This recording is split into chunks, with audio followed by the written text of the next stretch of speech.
So ఆ తర్వాత జరిగిన ఇప్పుడు 2025 మేలో మొదటి టెండర్ ఏదైతే శోధా కన్స్ట్రక్షన్కి వచ్చిందో దాని తర్వాత జరిగిన అన్ని టెండర్లను కూడా ఈయననే రింగ్ మాస్టర్, ఈయననే అందరినీ కలిపి ఆ టెండర్ ఎవరికి ఏది దక్కాలో, ఎవరికి సైట్ విజిట్ సర్టిఫికేట్ ఇవ్వాలంటే వాళ్ళకే ఇవ్వాలి, మిగతా వాళ్ళకి ఇవ్వద్దు, ఆ విధానాన్ని తెచ్చింది వీళ్ళు.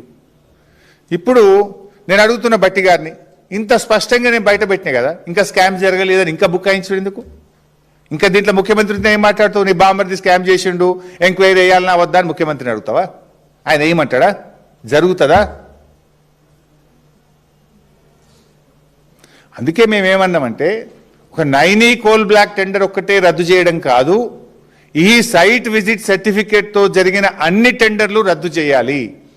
ఇప్పటికే కొన్ని అవార్డు అయినటువంటి టెండర్లు ఉన్నాయి, మరికొన్ని టెండర్ ప్రక్రియ తుది దశలో ఉన్నటువంటివి ఉన్నాయి, ఇంకా టెండర్లు దాఖలు చేసేటివి కూడా ఉన్నాయి. సో సైట్ విజిట్ సర్టిఫికేట్ విధానం అనేది లోపభూయిష్టమైనది, దీంట్లో పెద్ద ఎత్తున అవినీతి జరుగుతూ ఉంది అనేది స్పష్టంగా ఇలా రాష్ట్ర ప్రజలకు అర్థమైపోయింది.